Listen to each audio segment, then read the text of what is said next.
Record গড়ে আবারও টানা দ্বিতীয়বার বিপিএল ট্রফি লঞ্চে তুলল বরিশাল ফরচুন। ফ্র্যাঞ্চাইজির অন্যতম ফেভারিট চিটাগং কিংসকে 3 উইকেটে হারিয়ে যোগ্যতর দল হিসেবে চ্যাম্পিয়ন হল তারায় ভরা বরিশাল। মাঠের পারফরম্যান্সে ক্যাপ্টেন তামিম ইকবাল, রিশাদ হোসেনরা যেমন প্রশংসায় ভাসছেন, তেমনি ফরচুন বরিশালকে চ্যাম্পিয়ন করার অনেক অবদান আছে ফ্র্যাঞ্চাইজিটির মালিক মিজানুর রহমানের। দলের কাঠামো ঠিক রাখা, স্টাফদের পেমেন্ট সঠিক সময় পে করা সহ অনেক দক্ষতা দেখিয়েছেন ফরচুন গ্রুপের এই চেয়ারম্যান।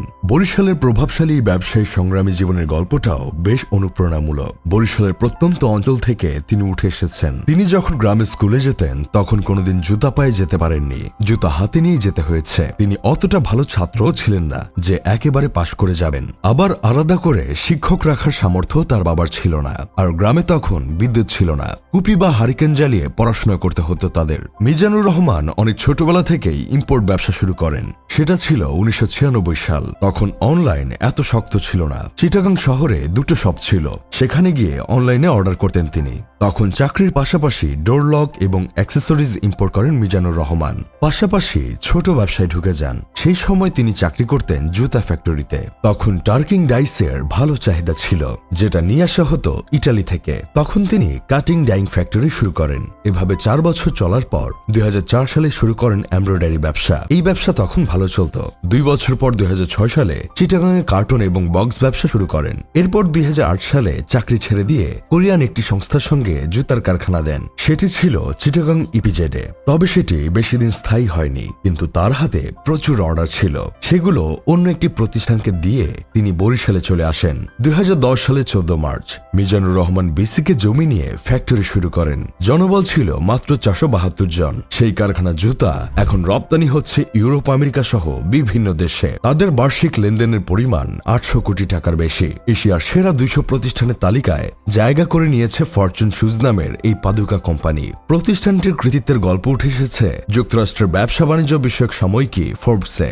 বরিশালে প্রতিষ্ঠিত এই কোম্পানি ঐকান্তিক প্রচেষ্টা, দৃঢ় মনোবল আর সততায় ভর করে বিশ্বে মাথা তুলে দাঁড়িয়েছে। সম্পূর্ণ রপ্তানিমুখী প্রতিষ্ঠানটি বর্তমানে Spain, Germany, Bharat, Italy, Poland, যুক্তরাষ্ট্র সহ পশ্চিমা দেশগুলোয় তাদের উৎপাদিত পণ্য রপ্তানি করছে। অনুন্নত যোগাযোগ ব্যবস্থা আর দক্ষ শ্রমিকের অভাব থাকলেও ধীরে ধীরে এগিয়ে চলা প্রতিষ্ঠানটির উৎপাদিত পণ্য পশ্চিমা দেশগুলোয় বেশ জনপ্রিয় হয়ে ওঠে। এর ধারাবাহিকতায় সম্পূর্ণ রপ্তানি নির্ভর এই প্রতিষ্ঠান 2015 সালের 14 জানুয়ারি পাবলিক লিমিটেড কোম্পানিতে রূপান্তরিত হয়। বর্তমানে প্রতিষ্ঠানটিতে 14,000 জনবল কাজ করছে। ফরচুন কোম্পানির চেয়ারম্যান মিজানুর রহমান 2018 সালে দেশের শ্রেষ্ঠ তরুণ শিল্পোদ্যোক্তা হিসেবে পুরস্কার পেয়েছেন।